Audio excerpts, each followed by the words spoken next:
हरे हरे राम हरे राम राम राम हरे हरे हरे कृष्णा कृष्णा कृष्णा हरे हरे हरे राम राम राम हरे हरे हरे कृष्णा कृष्णा कृष्णा हरे हरे हरे राम राम राम हरे हरे हरे कृष्णा कृष्णा कृष्णा हरे हरे हरे राम राम राम हरे हरे हरे कृष्णा कृष्णा कृष्णा हरे हरे हरे राम राम राम हरे कृष्णा कृष्णा कृष्णा हरे हरे हरे राम राम राम हरे कृष्णा कृष्णा कृष्णा हरे हरे हरे राम राम राम जय राधा गोपीनाथ राधा गोपीनाथ राधे जय गौरनिताय गौरनिताय जय गौरनिताय जय जय प्रभुपाद जय जय प्रभु निताय गौर हरि बोल निताय गौर हरि बोल निताय गौर हरि बोल हरि बोल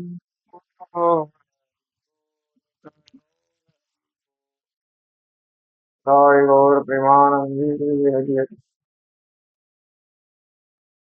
ओम नमो भगवते वासुदेवाय ओम नमो भगवते वासुदेवाय ओम नमो भगवते वासुदेवाय नारायणं नमस्कृत्यं नरं चैव नरोत्तमं देवीं सरस्वतीं व्यासं ततो जयमुदीरये नष्टप्रायेषु भद्रेषु नित्यं भागवत सेवया भगवती उत्तमश्लोके भक्तिर्भवति नैष्टिकी कृष्णाय वासुदेवाय देवकीनन्दनाय च नन्दगोपकुमाराय गोविन्दाय नमो नमः नमः पङ्कजनाभाय नमः पङ्कजमालिने नमः पङ्कजनेत्राय नमस्ते पङ्कजाङ्घ्रे तो श्रीमद्भागवतम के प्रथम स्कंद अध्याय 7 श्लोक संख्या 8 से चर्चा कर रहे थे हम। ये प्रसिद्ध श्लोक 8 से चर्चा हो गया, 9 से भी हो गया, 10वां श्लोक का चर्चा चल रहा था। इस श्लोक में प्रसिद्ध श्लोक है जिसको हमने पढ़ लिया था और तात्पर्य भी थोड़ा थोड़ा आधे तात्पर्य की चर्चा किया था। तो इसके पहले नारद मुनि ने अपने जीवन के बारे में बताया। फिर नारद मुनि ने उनको ब्रह्मा जी ने अ, नारद मुनि को ज्ञान दिया। नारद मुनि ने व्यास देव जी को बताया कि कैसे आप संतुष्ट हो सकते हो। केवल भक्ति विधि के द्वारा ही आप संतुष्ट हो सकते हो। तो हमारा जीवन जितनी मात्रा में भक्तिमय होगा उतने हम संतुष्ट रहेंगे। जितना हम स्वार्थ परायण रहेंगे उतना हम असंतुष्ट रहेंगे। तो यहाँ पर बताया जा रहा था कि भगवान की भक्ति अनर्थ उपशमम साक्षात भक्ति योगम अधोक्षजे। अनर्थ नष्ट हो जाते हैं जब भगवान की भक्ति की जाती है। भक्ति भक्ति योगम अधोक्षजे। लेकिन वो भक्ति ही होनी चाहिए और कुछ नहीं। तो उसके लिए, भक्ति होने के लिए क्या आधार है? प्रभुपाद जी ने कहा, books are the basis. Books ही आधार है, ग्रंथ ही आधार है। तो ग्रंथों के माध्यम से हमको समझ में आता है कि भगवान की भक्ति जो है कोई भावुकता नहीं है, वो विज्ञान है। और उस विज्ञान को जब हम तात्पर्यों के माध्यम से, भक्तों के माध्यम से समझते हैं, तो हमारे जीवन में उसका प्रभाव दिखता है। तो इसी को बताते हुए 10वें श्लोक में सूत गोस्वामी कह रहे हैं कि अ, सूत गोस्वामी उत्तर दे रहे हैं वास्तव में, जिससे शौनक आदि ऋषि ने प्रश्न पूछा था। शौनक आदि ऋषियों ने जो प्रश्न पूछा था उसका उत्तर दे रहे हैं। तो प्रश्न ये था कि सुखदेव गोस्वामी पहले से ही क्या है, मुक्त जीव है, और उनको संसार के किसी कथा से कुछ लेना देना नहीं। फिर भी उन्होंने भागवत कथा क्यों सुनी? ये प्रश्न पूछा था शौनक आदि ऋषियों ने। तो उसके उत्तर में सूत गोस्वामी उत्तर दे रहे हैं। तो कह रहे हैं कि हे सूत गोस्वामी, हे शौनक आदि ऋषि, सूत गोस्वामी कह रहे हैं, आत्मा रामाश्च मुनयो ग्रंथ कुरुक्रमे कुर्वन्ति अहेतु किं भक्तिम इत्थं भूतगुणो हरे। आत्मा रामाश्च मुनयो, मतलब आत्मा राम जो है, आत्मा राम मतलब आत्मा में रमन करने वाले,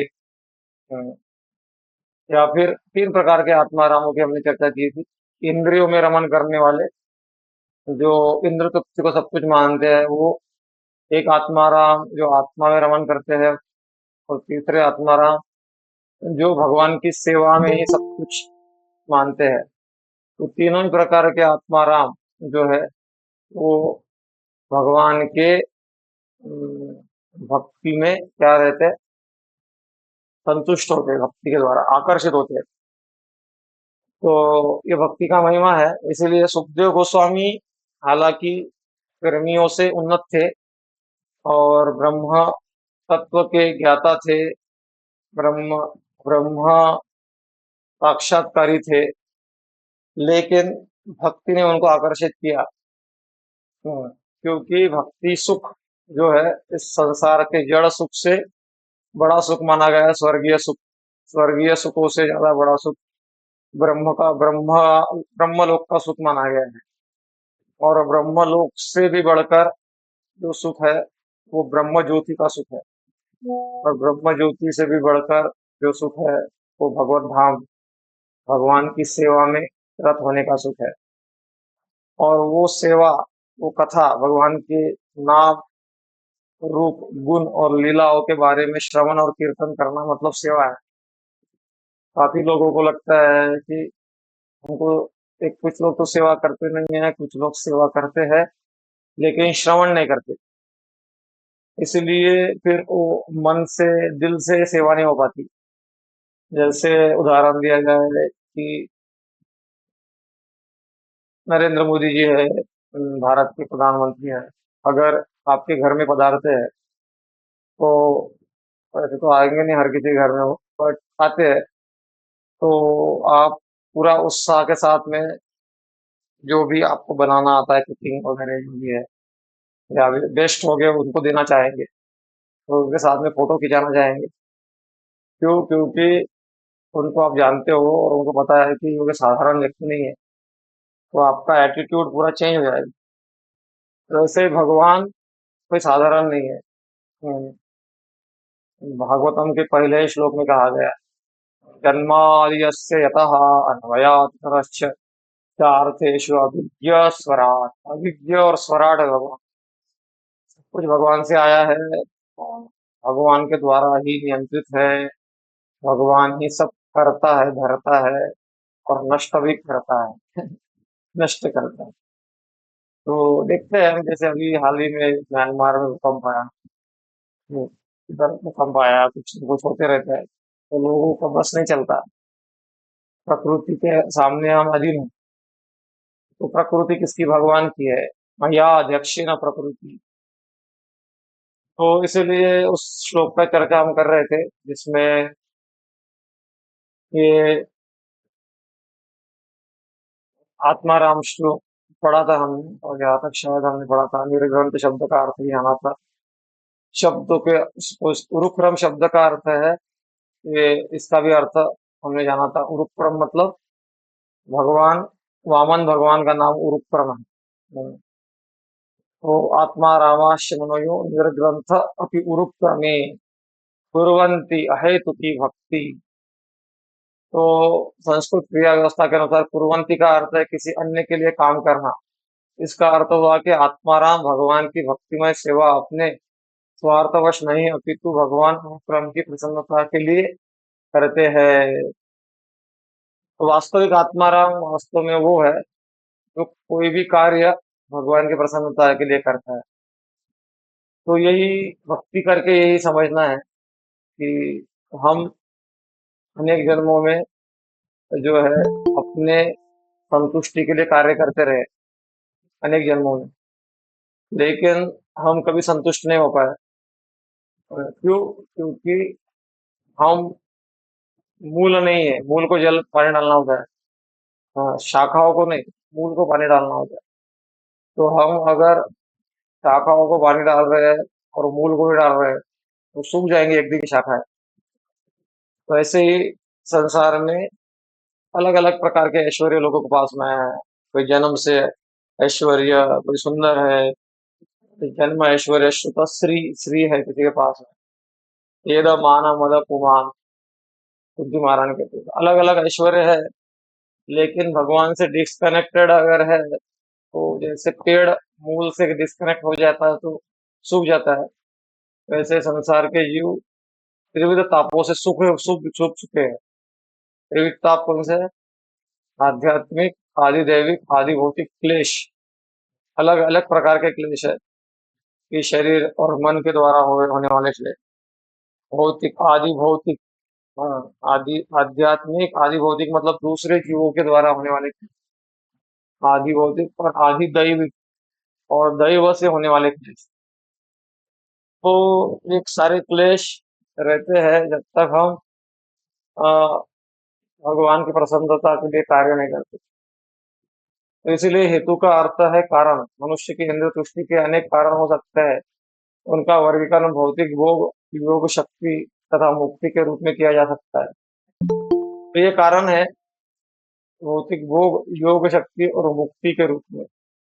कुछ लोगों को भोग चाहिए, कुछ लोगों को योग चाहिए, योग शक्ति।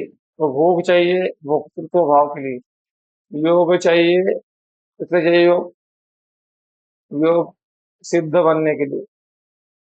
और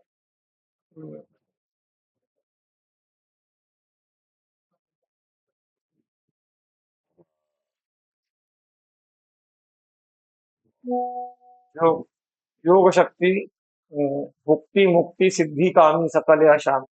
चैतन्य चरितामृत में कहा गया है कि जिनको भोग की इच्छा है, भुक्ति मुक्ति, जिसको मुक्ति की इच्छा है, मतलब ब्रह्म में लीन होने की, जिनको सिद्धि की इच्छा है योग के द्वारा, सकल अशान। लेकिन कृष्ण भक्त क्या है? निष्काम। श्री कृष्ण भक्त कैसा है? निष्काम है। अतः वो क्या है? शांत। तो कृष्ण भक्त निष्काम, अतएव शांत। तो हमारी अशांति का कारण हमारे कामनाएं हैं। सिंपल है। अभी इसी को ढूंढ निकालना है। साधना का है, जैसे एक डिस्कवरी चैनल है, होता था पहले, हम देखते थे बचपन में। डिस्कवरी वो ढूंढ के निकालते हैं किधर। तो वैसे अपने को डिस्कवरी करना है कि हमारी कौन सी ऐसी कामना है जो हमको अशांत कर रहे हैं। तो भुक्ति मुक्ति सिद्धि कामी सकल अशांत कृष्ण भक्त निष्काम अतएव शांत। कृष्ण भक्त जो होता है निष्कामना, कामना नहीं होती उसको कुछ भी। तो फिर कैसे होगा? कामना नहीं होगी तो ऑफिस में कैसे जाएगा? कामना नहीं होगा तो जॉब कैसे करेगा? कामना नहीं होगा तो फिर खाना कैसे बनाएगा? कुकिंग कैसे करेगा? जिसे खाने की इच्छा नहीं है तो कुकिंग कैसे करेगा? तो उस दृष्टि से कामना नहीं है। उसकी ये कामना भगवान से कनेक्टेड है। वो भोजन बनाएगा तो भोजन बनाने से पहले सोचेगा कि ये मैं भगवान के लिए भोग बना रहा हूँ। भगवान पाएंगे और फिर शरीर पोषण के लिए मैं पाऊंगा, लेकिन आस्वादन तो भगवान करेंगे, ऐसा भाव है। जैसे वो अपना रूम साफ करेगा, झाड़ू मारेगा, तो ये मेरा रूम साफ कर रहा है, ऐसा नहीं। ये भगवान का है, भगवान के घर में मैं झाड़ू मार रहा हूँ।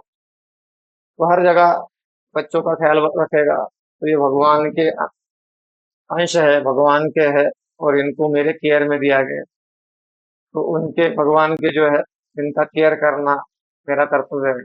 भगवान से कनेक्शन देखते हुए सारा प्यार दुलार सब होगा। सारा ये होता है, बट कृष्ण संबंध से होता है। इसी को युक्त वैराग्य कहा गया है। अनासक्त विषयान।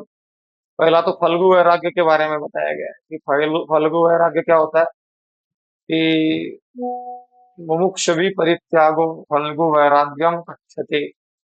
हम्म, आ, प्रापंचिका तया बुद्धिया हरि संबंधी वस्तुना। भगवान के संबंध में जो वस्तुएं है उसको प्रापंचिक समझना। प्रापंचिका तया बुद्धिया हरि संबंधी वस्तुना। तो मुमुक्ष भी परित्यागो वैराग्यम फल्गु कथ्यते। तो गोस्वामी इसको कोट करते हैं भक्ति रसामृत सिंह में। तो वो वैराग्य जो भगवान से संबंध नहीं देखता हर चीज का, वो वैराग्य फल्गु वैराग्य है। तो भगवान से संबंध देखना, भगवान से संबंध देखना, ये भक्ति सिखाती है।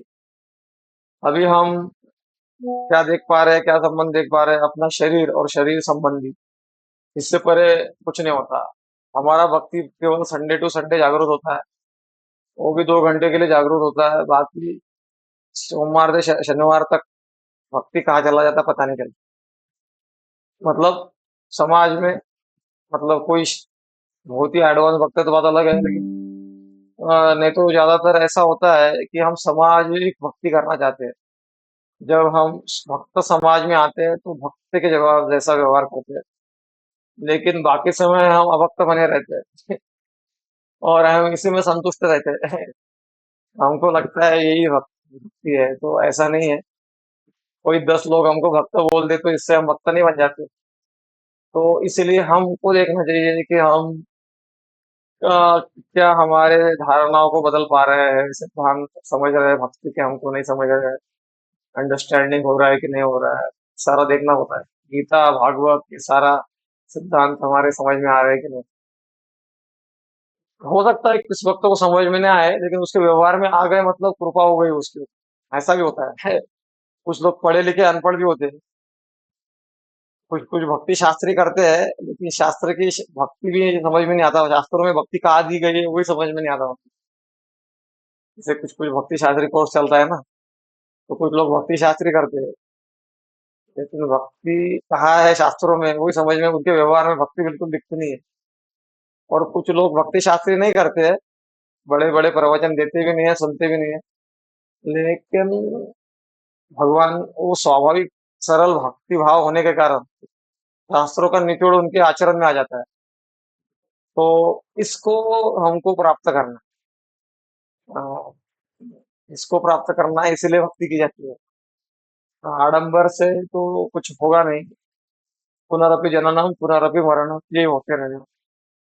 परिवर्तन के लिए भगवान से संबंध स्थापित करना आवश्यक है। कनेक्शन, वहीं से परिवर्तन आता है। तो यहाँ पर बताया जा रहा था कि अ, जिसकी कामना सामान्य रूप से सारे प्रगतिशील व्यक्ति करते हैं, यहाँ तक कि भौतिक भोगों का प्रश्न है, भोग तो अनेक है, भौतिकवादी उनकी संख्या और भी बढ़ाते रहते हैं, उत्सुक रहते हैं। तो यहाँ पे ये भी बताया है कि भौतिकवादी उनकी संख्या और भी बढ़ाने के लिए उत्सुक रहते हैं। भोग अनेक है बोल रहे हैं। ठीक है, यहाँ पे दिखा है, भोग तो अनेक है और भौतिकवादी उनकी संख्या और भी बढ़ाने के लिए उत्सुक रहते हैं, क्योंकि इन्हें माया के वश में है। तो इसका अगर आपको उदाहरण जानना है तो उदाहरण क्या है? हम्म, बिग बाजार। बिग बाजार में जाएंगे आप तो आप सोच भी नहीं सकते इतने आइटम उधर मिलते हैं एक घर में। तो इतना सारा वैरायटी एंजॉयमेंट का बना के रखा है। आवश्यकता, हाँ। हाँ, कोई आवश्यकता अनुसार यूज करता है वो ठीक है, बट मतलब उसी में हम एक्सपर्ट बन चुके हैं कि कैसे सुविधाओं को बढ़ाते जाए, लेकिन हमारी जो रियल जो आवश्यकता है वो पूरी नहीं हो रही है सारी सुविधाओं को बढ़ाने से। रियल आवश्यकता है हृदय संतुष्टि, और संतुष्टि हमारी बिना कनेक्शन भी नहीं आएगी हमारे। हाँ, रियल कनेक्शन होना चाहिए भगवान से। बाहरी कनेक्शन में हृदय का कनेक्शन होना चाहिए। भज हृदय राजे, वो वैष्णव गीत है ना। उदिलरन पुरब मागे, द्विजमणि गौर मणि जागे। तो उसमें आगे आता है, उदित तपना होइलो अस्त, दिन गेलो बोले होइलो व्यस्त। एबे केने एबे केने एव आलस होय, न भज हृदय राजे। तो उसमें आता है, उदित तपन होइलो अस्त, सूर्य उदित हो गया और अस्त हो गया। और आपको बोला, अरे थोड़ा सा भजन करिए, तो बोले तीनों गेलो बोलो होइलो व्यस्त व्यस्त। दिन पूरा चला गया किसमें? व्यस्तता में। किसमें व्यस्त थे? खाने में, सोने में और पैसा कमाने में। तो इसी में व्यस्त है हम। लेकिन सब चीज के लिए हमको टाइम मिलता है, लेकिन भजन के लिए, कथा श्रवण के लिए टाइम नहीं मिलता। तो यही दुर्दैव है, यही तो दुर्दैव है। मंदा सुमंद मतयो, कलयुग के जीवों का लक्षण बोला गया है ना। कि हम सब चीज के लिए समय निकाल सकेंगे, लेकिन अध्यात्म के लिए हमारे लिए भारी पड़ेगा। हम्म, हम्म। वो जो निकाल रहे हैं वो सौभाग्यशाली है, और जो कंसिस्टेंटली निकाल रहे हैं और ज्यादा सौभाग्यशाली है। और इतना समय निकाल कर जो कंसिस्टेंटली निकालते हैं समय, उसको जीवन में उतार रहे हैं, वो सबसे ज्यादा भाग्यशाली। तो उसमें भी भाग्य का अलग अलग लेवल रहता है। तो भौतिक, यहाँ पर वही बोला है कि भौतिकवादी उनकी संख्या और बढ़ाने के लिए उत्सुक रहते हैं। तो वो लोग जैसे सुख सुविधाओं की संख्या बढ़ाने के लिए उत्सुक रहते हैं, वैसे हम इधर नाम जप बढ़ाने के लिए उत्सुक रहने चाहिए। चलो आज एकादशी है, थोड़ा एक्स्ट्रा माला करेंगे। आज मेरे पास समय है, छुट्टी है, थोड़ा 2 घंटा और भागवत पढ़ेंगे, गीता पढ़ेंगे। ये भाव हमारे अंदर आ रहे हैं मतलब बहुत कृपा है। नहीं आ रहे हैं मतलब गड़बड़ है कुछ तो। हम्म, अरे आज मेरे पास 3 घंटा है, तो क्या करेंगे? चलो समोसा बनाते हैं। पेट तो भरा है, खा तो लिया है, नहीं फिर भी बनाएंगे समोसा। अगर तो समोसा खाना गलत नहीं है, लेकिन पेट भरा है फिर भी खाना थोड़ा गलत गलत है। तो भाव कैसे जागरूक होते हैं हमारे अंदर? हम्म, तो खाने के लिए हम कभी व्यस्त नहीं होते दिन भर, खाना कार्यक्रम चलता रहता है कुछ लोगों का। आपका नहीं, आप लोग तो समझदार है। तो भौतिक भोगों का न तो कोई अंत है, ना कोई व्यक्ति भौतिक जगत में इन सारे भोगों को पा सकता है जहां तक। तो भौतिक भोगों का अंत नहीं है और कोई पा भी नहीं सकता इसको। क्यों? देखो, जैसे उदाहरण दिया जाए, गुलाब जामुन। गुलाब जामुन किसको अच्छा लगता है? पता होगा जरूर। तो अच्छा लगता है गुलाब। रसगुल्ला अच्छा लगता है। रसगुल्ला लाया आपने बकेट में, तो बकेट भर के लाया आपको, 2 4 5 10 खाया। 10 खाने के बाद में आप धन्यवाद दे रहे हैं, बहुत बहुत धन्यवाद, मुझे बहुत पसंद है ये। एक खाया, दो खाया, चार खाया, 10 खाए। अब ज्यादा ही पसंद है तो 20 खा लिया। उसमें तो 150 200 रसगुल्ला है पकेट में। और बोले नहीं, आपके लिए प्रभु जी, आपको ही खाना है। तो आपको ही खाना है प्रभु जी, तो बोलेंगे अरे मेरा कैपेसिटी खत्म हो गया है और रुचि खत्म हो गया है, अभी और खाऊंगा तो वोमिटिंग हो जाएगा। तो हमारा क्या है, भोग भी लिमिटेड है, कभी कभी लिमिटेड भोग रहते हैं, कभी कभी भोग अनलिमिटेड रहते हैं, लेकिन हमारा कैपेसिटी लिमिटेड रहता है। इसलिए वो जो अनलिमिटेड चीज है वो आध्यात्मिक जगत में उपलब्ध है। इसलिए हमारे संत ने कहा है, कहा जाना है, आमिजा तो अमुचा गावा, आमचा राम राम घ्यावा। तुकाराम महाराज कह रहे हैं, कहा जाना है अपने को अपने घर जाना। तो वही बता रहे हैं, जहां तक योग शक्तियों का प्रश्न है, उनकी संख्या 8 है। अमीना, लघिमा, प्राप्ति, शित्वा, वशित्वा, काम्य वसायता, ये सारे सिद्धियों के नाम है। और उससे क्या करता है व्यक्ति, लोगों को कंट्रोल करना चाहता है। तो एक ऐसा ही योगी था जो लोगों को कंट्रोल करना चाह रहा था, या फिर उसने पानी पे चलना सीख लिया था। तो सिद्धि की साधना, योग की साधना करके वो जो है वो साधना करके आया, और साधना करके लोग, गांव के लोगों को बताने लगा कि मेरे पास ऐसी सिद्धि है कि मैं पानी पे चलकर जा सकता हूँ, मुझे नौका की जरूरत नहीं, पानी पे चल के। लोग भी आश्चर्यचकित हो गए, तो पानी पे चल के जा, नदी पार करके जा सकता हूँ। एक समझदार व्यक्ति था, वो आया, वो बोला कि आपने 14 साल तपस्या किया, और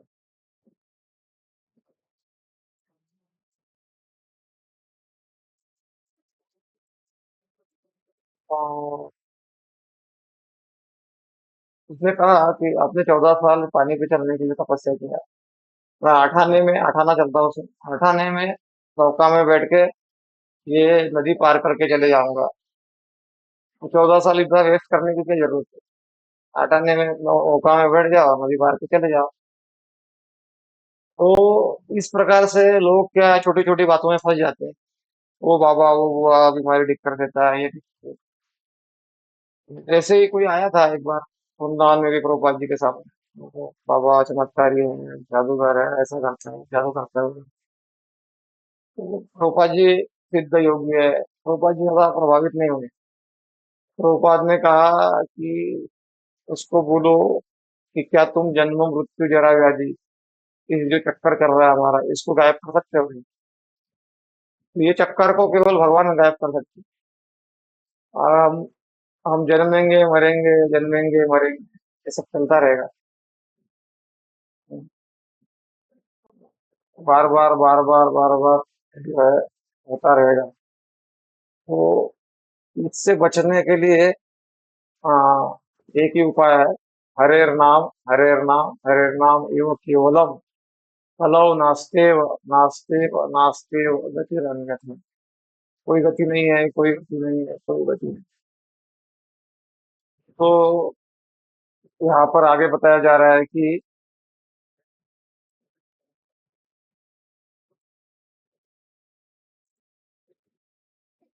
इन योग शक्तियों का उल्लेख भागवत में हुआ है। मोक्ष के 5 प्रकार है, तथा अनन्य भक्ति का अर्थ है उपयुक्त व्यक्तिगत लाभों की आकांक्षा से रहित होकर भगवान की सेवा करना।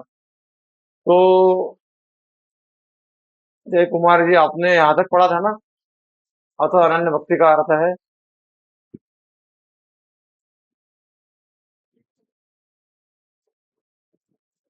Yes, yes, yes. ओके। ओम हरे कृष्ण प्रभु जी। अज्ञानतिमिरन्धस्य, हाँ ठीक है, गुरु जी को याद करते। ओम अज्ञानतिमिरन्धस्य ज्ञानाञ्जनशलाकया, चक्षुरुन्मिलितं येन तस्मै श्रीगुरवे नमः। ओके जी। श्रीचैतन्यमनोभीष्टं स्थापितं येन भूतले स्वयं रूप कदा मह्यं हरे ददाति स्वपदान्तिकं। वन्देऽहं श्रीगुरो श्रीयुतपदकमलं श्रीगुरुन् वैष्णवांश्च।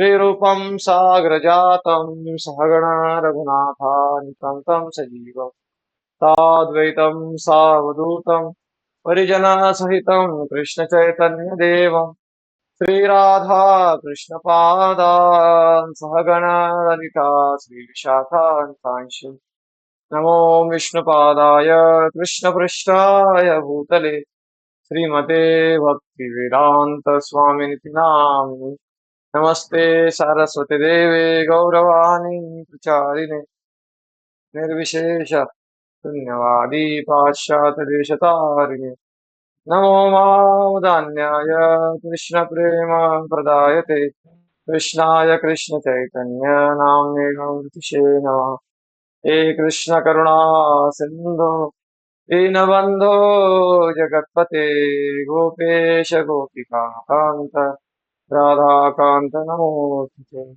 सप्तकाञ्चन गौराङ्गी राधे वृन्दावनेश्वरी वृषभानुसुते देवी प्रणमामि हरिप्रिये वाञ्छाकल्पतरुभ्यश्च कृपा सिन्धुभैव च पतितानां पावनेभ्यो वैष्णवेभ्यो नमो नमः जय श्री कृष्ण चैतन्य प्रभु नित्यानंद श्री अद्वैत गदाधर श्रीवासादि गौर भक्तवृंद हरे कृष्णा कृष्णा कृष्णा हरे हरे हरे राम राम राम हरे हरे।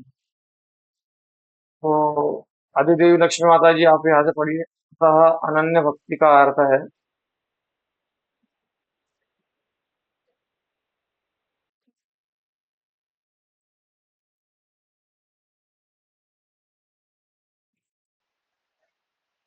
प्रभु जी प्रणाम प्रभु जी। आपने क्या कहा प्रभु जी? ये जो मैं डिस्प्ले कर रहा हूँ ना स्क्रीन पे, ये स्क्रीन पे यहाँ तक हमने पढ़ा है। ये जो मैं हाईलाइट कर रहा हूँ यहाँ, दिख रहा है आपको? ये पढ़ने के लिए यहाँ क्या है क्या प्रभु जी? यहाँ से पढ़ना है आगे आपको। जी प्रभु जी। अतः अनन्य भक्ति का अर्थ है।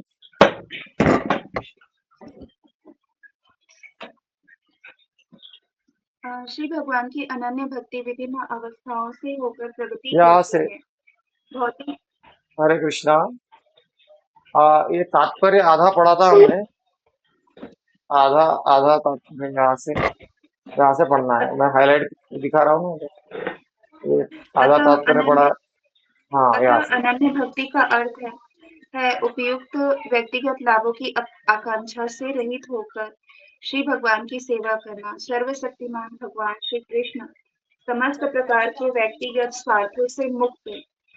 ऐसे अनन्य भक्तों द्वारा पूर्ण रूप से प्रसन्न हो सकते हैं। श्री भगवान की अनन्य भक्ति विभिन्न अवस्थाओं से होकर प्रगति करती है। भौतिक क्षेत्र में भक्ति की प्रक्रिया 81 प्रकार की है और इन सब के ऊपर भक्ति की दिव्य अभ्यास होता है जो एक है और साधना भक्ति कहलाता है। जब साधना भक्ति का अनन्य अभ्यास श्री भगवान के दिव्य प्रेम में परिपक्व होता है तो श्री भगवान की दिव्य प्रेमा भक्ति 9 अवस्थाओं में क्रमशः विकसित होने लगती है। ये है रति, प्रेम, स्नेह, मान, प्रणय, राग, अनुराग, भाव तथा विरह की तीव्र अनुभूति, महाभाव।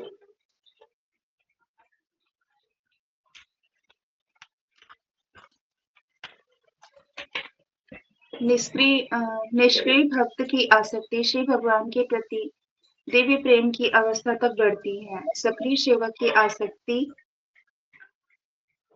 राग अवस्था तक और सखा भक्त की अनुराग अवस्था तक बढ़ती है। वात्सल्य भाव के भक्त भी अनुराग तक पहुंचते हैं और माधुरी प्रेम में भक्तगण विरह की तीव्र तीव्र अनुभूति महाभाव तक भाव को बढ़ाते हैं। श्री भगवान की अनन्य भक्ति के ये कुछ लक्षण हैं। हरि भक्ति सुधोदय के अनुसार इत्यम भूत शब्द का आशय पूर्ण आनंद है। निराकार ब्रह्म की अनुभूति से प्राप्त दिव्य आनंद की तुलना बछड़े के खुर से बने गड्ढे में आने वाले रंच मात्र जल से की जा सकती है। श्री भगवान के दर्शन रूपी आनंद के सागर की तुलना में यह तुच्छ है। भगवान श्री कृष्ण का व्यक्तिगत रूप इतना आकर्षक है कि यह अपने में समस्त आकर्षण, समस्त आनंद तथा समस्त रसों को समेटे हुए है। ये आकर्षण इतने प्रबल हैं कि कोई भी व्यक्ति इनका विनिमय भौतिक योग शक्ति तथा मुक्ति से नहीं करना चाहता। इस कथन के समर्थन के लिए किसी तर्क की आवश्यकता नहीं है, बल्कि मनुष्य अपने स्वभाव से ही भगवान श्री कृष्ण के गुणों के प्रति आकृष्ट होता है। हमें यह अच्छी तरह जान लेना चाहिए कि श्री भगवान के गुणों का भौतिक गुणों से कोई सरोकार नहीं होता। वे सभी आनंद, ज्ञान तथा शाश्वतता से परिपूर्ण होते हैं। श्री भगवान के गुण असंख्य हैं। कोई इस गुण से आकृष्ट होता है तो कोई किसी दूसरे अन्य गुण से। चारों ब्रह्मचारी यथा सनक, सनातन, सनंद तथा सनत कुमार जैसे महान भक्त श्री भगवान के चरण कमलों पर अर्पित फूलों की सुगंध तथा चंदन युक्त तुलसी दल से आकृष्ट हुए थे। इसी प्रकार श्री सुखदेव गोस्वामी भगवान की दिव्य लीलाओं से आकृष्ट हुए थे। श्री सुखदेव गोस्वामी पहले से मुक्त अवस्था को प्राप्त थे, फिर भी फिर भी वे श्री भगवान की लीलाओं से आकृष्ट हुए। इससे यह सिद्ध होता है कि श्री भगवान की लीलाओं की गुणवत्ता को भौतिक संसर्ग से कुछ लेना देना नहीं होता। इसी प्रकार तरुणी गोपी कुमारियां श्री भगवान के शारीरिक लक्षणों से आकृष्ट हुई और रुक्मणी श्री भगवान की महिमा का श्रवण करके आकृष्ट हुई। भगवान श्री कृष्ण भाग्य की देवी लक्ष्मी के भी मन को आकृष्ट करने वाले हैं। विशेष परिस्थितियों में वे समस्त तरुणियों के मन को मोहित करते हैं। वे वयस्क महिलाओं के मनों को मातृस्नेह के रूप में आकर्षित करते हैं। वे पुरुष के मन को सेवक तथा सखा भाव में आकृष्ट करते हैं। हरि शब्द के अनेक अर्थ हैं, लेकिन इसका मुख्य आशय यह है कि श्री भगवान सभी अशुभ वस्तुओं को नष्ट करते हैं और भक्त के मन को शुद्ध दिव्य प्रेम प्रदान करके हर लेते हैं। घोर संकट में होने वाले श्री भगवान का स्मरण करने से मनुष्य के समस्त दुख तथा चिंताएं दूर हो जाती है। श्री भगवान के शुद्ध भक्त के भक्ति मार्ग के सारे अवरोधों को क्रमशः दूर कर देते हैं और श्रवण, कीर्तन आदि नौधा भक्ति का फल प्रकट होने लगता है। श्री भगवान अपने व्यक्तिगत रूप तथा दिव्य लक्षणों से शुद्ध भक्त के सारे मनोवैज्ञानिक कार्यकलापों को आकृष्ट करते हैं। ऐसी होती है भगवान श्री कृष्ण की आकर्षण शक्ति। यह आकर्षण इतना प्रबल होता है कि शुद्ध भक्त धर्म के चारों सिद्धांतों में से एक की भी लालसा नहीं करता। ये है श्री भगवान के दिव्य लक्षणों के आकर्षण गुण। इनके साथ ही अपि तथा च शब्द मिलाने से आशय में असीम वृद्धि हुई है। संस्कृत व्याकरण के अनुसार अपि शब्द के 7 पर्याय हैं। अतः इस श्लोक के प्रत्येक शब्द की व्याख्या करने पर देखा जा सकता है कि शुद्ध भक्त को आकर्षित करने हेतु भगवान की असंख्य दिव्य गुण पाए जाते हैं। हो गया प्रभु जी। हाँ, क्या समझ में आया? आप बताइए। प्रभु जी इसमें जो भक्त लोग हैं भगवान को जैसे चाहते हैं उस टाइप से भगवान उनको मिल जाता है। कोई जो है सखा के रूप में, कोई सेवक के रूप में, कोई प्रिया प्रियतम के रूप में है। तो इस प्रकार से जैसे जैसे गुण है इस टाइप का बताया गया है प्रभु जी। और इसमें जो पहले जो बताया गया है वो चैतन्य महाप्रभु के अष्ट सात्विक विकार वाला वो भी है शायद, लगता है ये जो 3 हाँ। 3 6 2 8। हाँ हाँ प्रभु जी 8 और 9 नहीं नहीं ये महाभाव जो बोल रहे हैं ये भी हम्म, बोल ठीक है। हाँ, उसको है बता शायद चर्चा करेंगे। इसी में ही ऐसा कुछ है।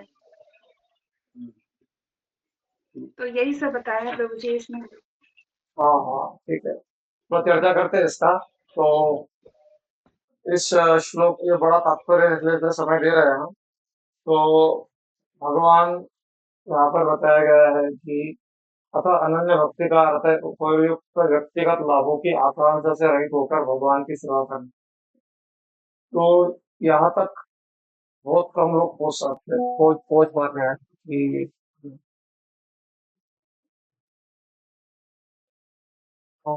इस स्तर तक बहुत कम लोग पहुंचते हैं। भगवान के ऑफिशियल वर्शिपर तो बहुत है। तो भगवान एग्जाम देने से पहले नारियल फूल के जाते हैं कि भगवान एग्जाम में पास कर रहे हैं।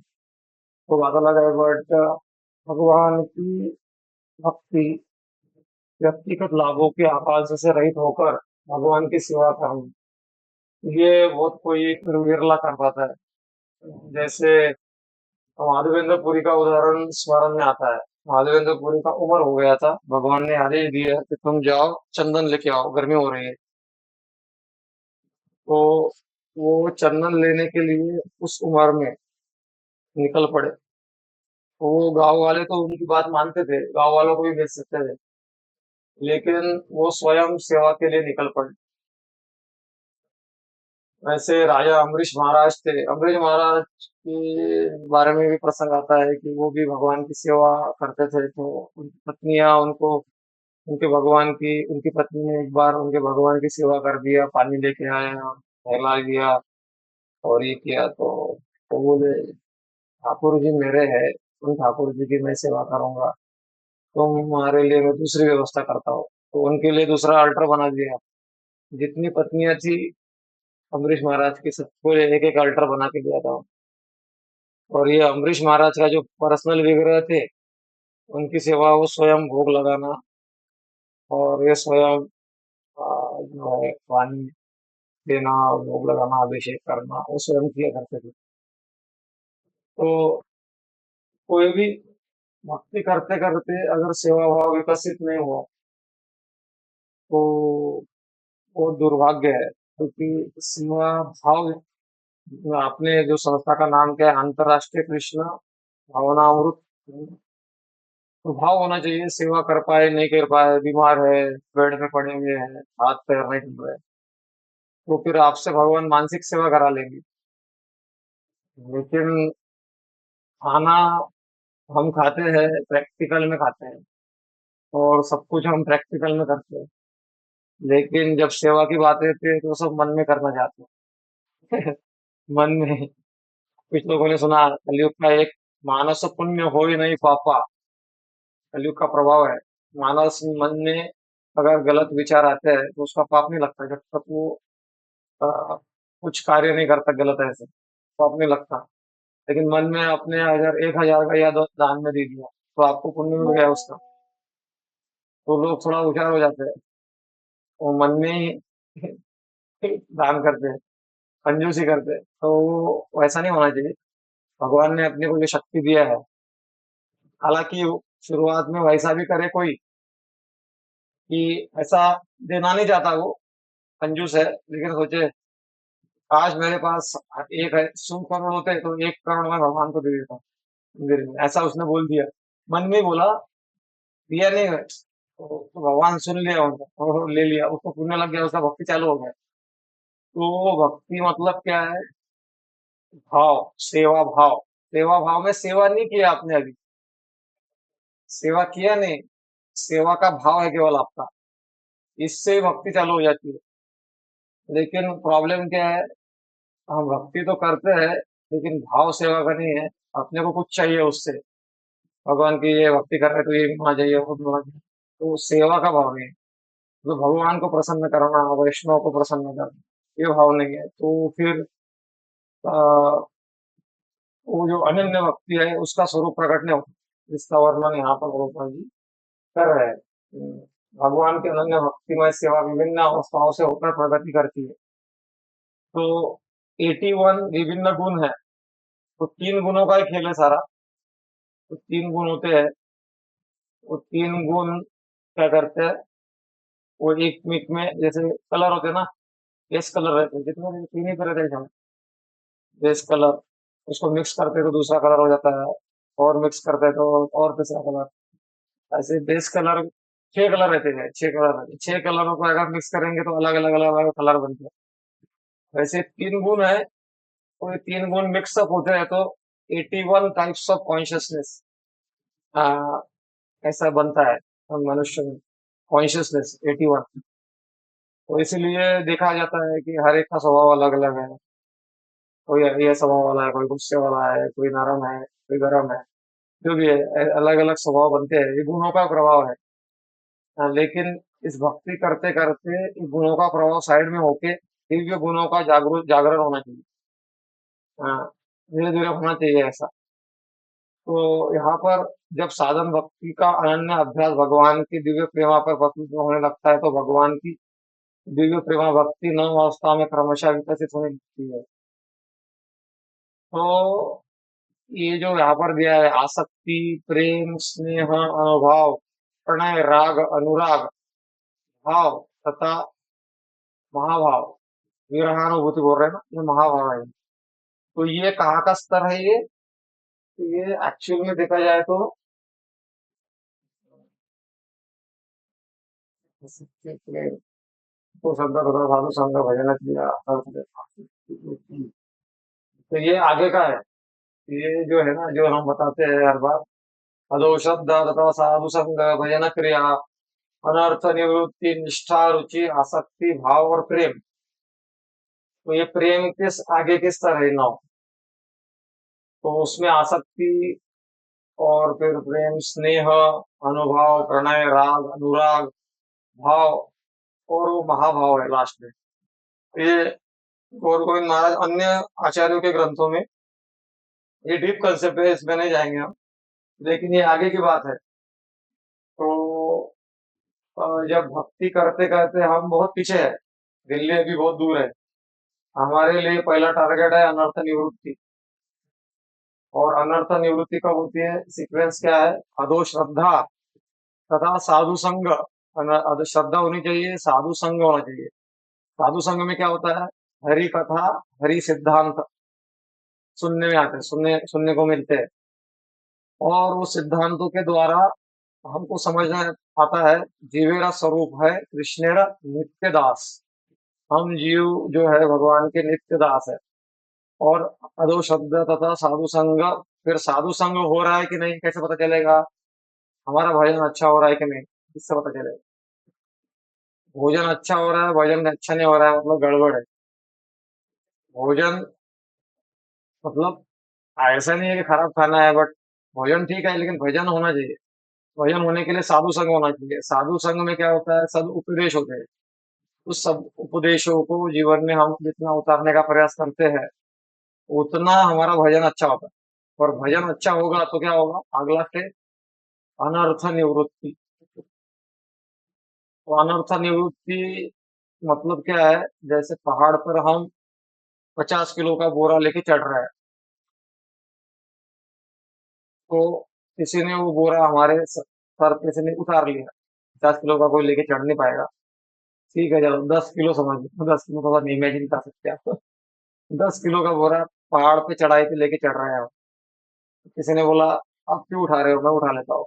उसको उतार दिया और वैसे बिना बोझा के चढ़ने लग गया, तो उसको बोलते हैं अनर्थ निवृत्ति। तो जीवन हमारा अनर्थों के कारण इतना बोझा बन चुका है कि बहुत भारी हो रहा है। हर चीज, हर संबंध ये अनर्थों के कारण भारी हो रहा है।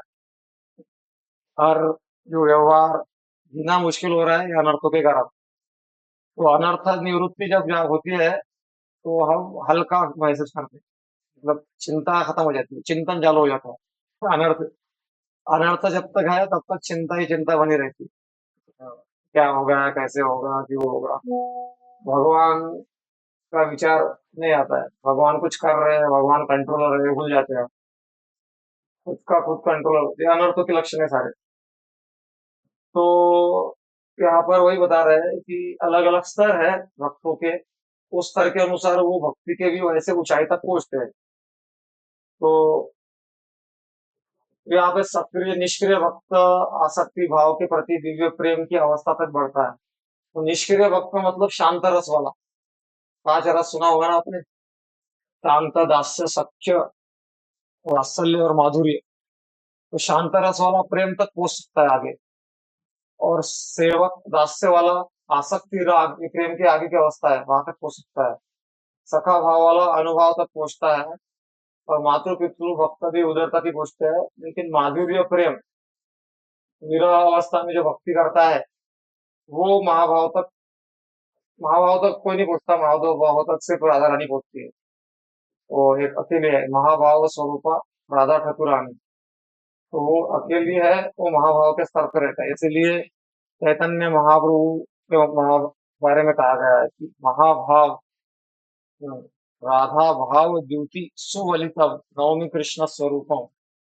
तो राधा भाव लेकर चैतन्य महाप्रभु आए तो गोपियों का स्तर भाव तक जाता है।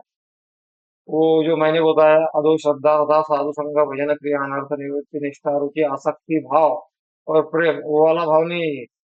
वो आगे का भाव है, प्रेम के आगे, और जो महाभाव के पहले जो भाव आता है वो भाव तक गोपियां पहुंचती है। इसलिए गोपियों की भक्ति जो है सर्वश्रेष्ठ बताई गई है।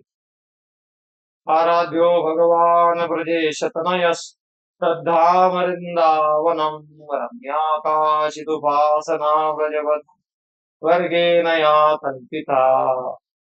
रम्याकाशित उपासना व्रजवधु, व्रज गोपियों की उपासना क्या है, सर्वश्रेष्ठ है। क्यों? क्योंकि उन्होंने सब कुछ भगवान के लिए निछावर कर दिया। तो इतना आसान नहीं है, बहुत ही गंभीरता से भजन करना होता है, तब जाके ये सारा हमारा अटैचमेंट निकलता है। क्योंकि क्या है, आसक्ति संसार में इतना खतरनाक है। जैसे दो राजा थे,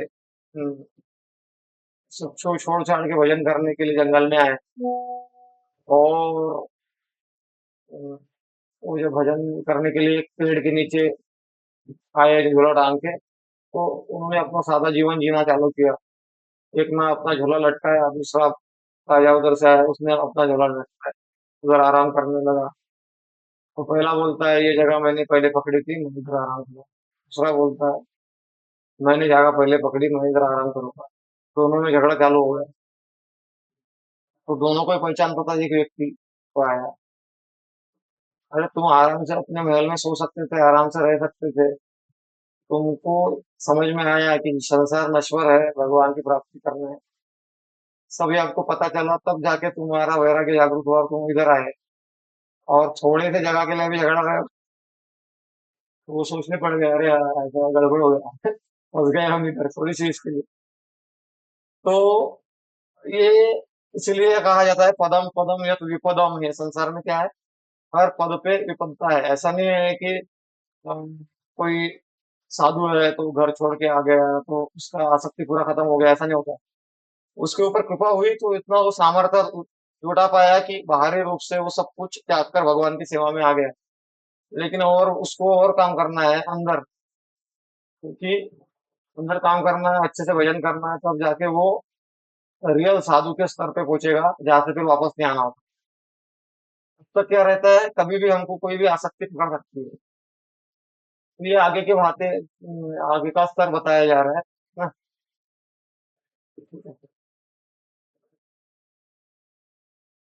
हरि भक्ति सुधोदय के अनुसार उत्तम भू शब्द का अर्थ है पूर्ण आनंद। आत्मा रामाश्य मुनयो निर्ग्रंथ में कुर्वन्ति अहेतुकम् इति। उत्तम भूत गुणों हरे, ये शब्द आया उसमें। तो उत्तम भूत का मतलब पूर्ण आनंद है। तो भगवान के पास बस पूर्ण आनंद है, इसका चर्चा हमने किया था ऑलरेडी। ब्रह्म ब्रह्म सुख की तुलना किससे की जाती है। तो भगवान श्री कृष्ण का व्यक्तित्व रूप इतना आकर्षक है कि यह अपने में समस्त आकर्षण, समस्त आनंद और समस्त रसों को संयोए है। तो भगवान के रूप में, नाम में, गुण में, लीलाओं में इतना आनंद है। लेकिन क्या बोलते हैं ना कि जो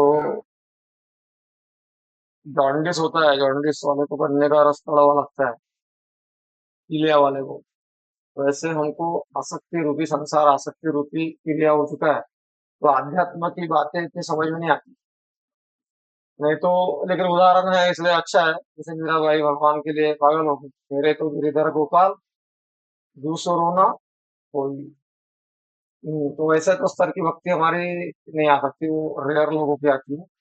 लेकिन हम कम से कम इतना तो समझ जाए कि सब कुछ भगवान का है, और भगवान को केंद्र में रखते हुए धर्म युक्त जीवन जिए, यही बड़ी उपलब्धि है कलयुग में।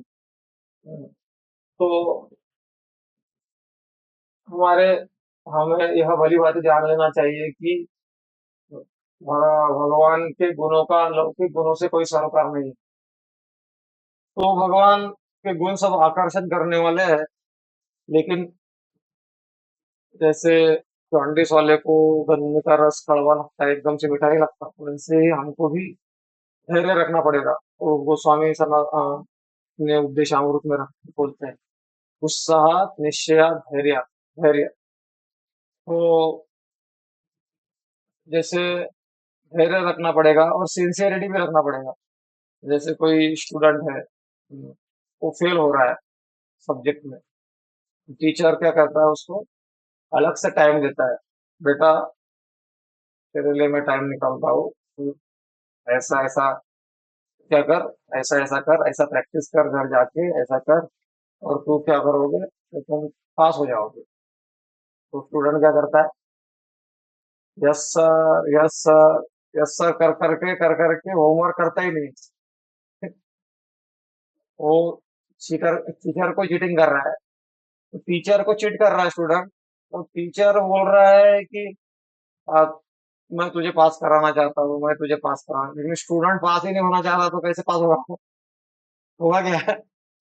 पास होना ही नहीं चाहता, तो इतना करके, तो इसी प्रकार से कहा जाता है, उद्धरेत आत्मनात्मान, गीता में कहा गया, उद्धरेत आत्मनात्मान आत्मान अवसादय, आत्मैव आत्मनो बंधु, आत्मैव रिपुरात्मनः। वो वो कहते हैं कि आत्मा से आत्मा का उद्धार करो, आत्मा से आत्मा का उद्धार करो, मतलब खुद के आत्मा के द्वारा मन का उद्धार करो। आत्मैव आत्मनो बंधु, मन ही मन अपना शत्रु है, और आत्मैव आत्मनो बंधु, मतलब मन ही अपना मित्र है। आत्मैव रिपु आत्मैव रिपुरात्मनः, और मन ही हमारा शत्रु है, मन ही हमारा मित्र है, मन ही अपना शत्रु है। तो इस अपने आप के द्वारा मन का उद्धार करो इस संसार से, ऐसा कहा गया है। तो ये हमको समझ में आना चाहिए। जैसे प्रभुपाद जी भी कहा करते थे कि जो घोड़ा होता है, घोड़ा प्यासा है, तो घोड़े को जहाँ तक पानी का तालाब है, वहां तक उसको पकड़ के लेके जाके उधर पास में जाके खड़ा कर सकते हैं, लेकिन जबरदस्ती पानी नहीं पिला सकते। उसको, घोड़े को मुंह घुसाना पड़ेगा उधर पानी में, तब जाके उसका प्यास बुझेगा। इसी प्रकार से ऐसा नहीं है कि हमारे रूम में बहुत सारा भागवत ये सब रखा हुआ है, और फिर माला भी जो लटकाई हुआ है उधर, और फोटो भी भगवान का लगा हुआ है, तो अपने आप हमारा उद्धार हो जाएगा, ऐसा नहीं होता है। वो भी उसको खोलना पड़ेगा, पढ़ना पड़ेगा, माला है तो जपना पड़ेगा। और अगर कुछ उपदेश है तो वो पढ़ना पड़ेगा, तब जाके हमारा क्या होगा, शुद्धिकरण होगा। तो ये चीज है उधर। कोई किसी गुण से आकृष्ट होता है तो सनक सनातन सनंदन, तो अनेक उदाहरण दिए गए आगे चल के कि सनत कुमार वगैरह, यस, यस्यामि पंकज रजस तपनम महान, तो वो श्लोक मुझे स्मरण नहीं हो रहा है। तो उसमें कहा जाता है कि सुगंध मात्र से सनत सनातन भगवान के प्रति आकर्षित हो गए। पहले वो निराकारवादी थे, लेकिन सुगंध मात्र से सुखदेव गोस्वामी भगवान की लीलाएं श्रवण करने मात्र से, जैसे उतना उद्धार का लीला उन्होंने सुना, भगवान का रूप का माधुर्य सुना, तो वो आकर्षित हो गए। और भी उदाहरण दिए है, उसका उदाहरण दिया है। तो आंसर में कुछ लेना देना नहीं, इस प्रकार गोपियों का उदाहरण दिया है, और रुक्मिणी माता का उदाहरण दिया है। रुक्मिणी माता जो भी है, वो श्रवण के द्वारा, कभी कृष्ण को देखा नहीं था, लेकिन श्रवण के द्वारा उसने डिसाइड कर लिया कि मुझे पति रूप में यह भगवान ही चाहिए। तो ये सारा महत्व है। तो अलग अलग भक्त अलग अलग भगवान के इस रूप गुण लीलाओं से आकर्षित होते हैं, इसलिए एक ही तरीका है श्रवण करना। ठीक है, तो यहाँ पे हम विराम देते हैं। हैंड रेज हुआ है, कुछ प्रश्न है क्या आपका? वहाँ पर एक जगह बताया गया था मुझे कि बछड़े की खुर के जितना पानी अगर रहे तो उसमें रंच मात्र, ये क्या है, कैसे है? मतलब वो मैं पानी। एक्सप्लेन किया था एक्चुअली। जैसे ब्रह्मानंद के बारे में बताया गया वहां पर, ब्रह्मानंद के बारे में वहां बताया गया। तो ब्रह्मानंद का तो होता है, ब्रह्मानंद की तुलना की गई है कि जो बछड़ा होता है, बछड़ा आपने देखा होगा, छोटा सा बछड़ा रहता है, वो बरसात के दिन में चलता है, तो वो जमीन की मिट्टी गीली होती है तो उसमें पैर रखता है, वो छोटा सा गड्ढा बन जाता है, और वो गड्ढे में कितना पानी रहता है, थोड़ा सा। थोड़े से पानी से क्या होगा अपना, ना बर्तन मांजने के लिए काम में आएगा, ना स्नान करने के लिए किधर काम में नहीं आएगा, थोड़ा सा पानी से क्या होने वाला। वैसे ही ब्रह्मानंद है, लेकिन भक्ति के सामने, भक्ति का सुख जो है समुद्र के समान है, तो ब्रह्मानंद का सुख वो गाय के खूर के गड्ढे में जितना पानी जमा होता है उससे तुलना की गई, इसलिए उदाहरण दिया गया वहाँ। ठीक है। हरे कृष्णा। ठीक है, रुक जाते हैं। सभी भक्तों को धन्यवाद, सब समय निकाला आपने अपना, अमूल्य समय निकाल कर आप आए, और ऐसे ही आप भागवतम सुनते रहिए, हमको भी प्रेरणा देते रहिए। हरे कृष्णा।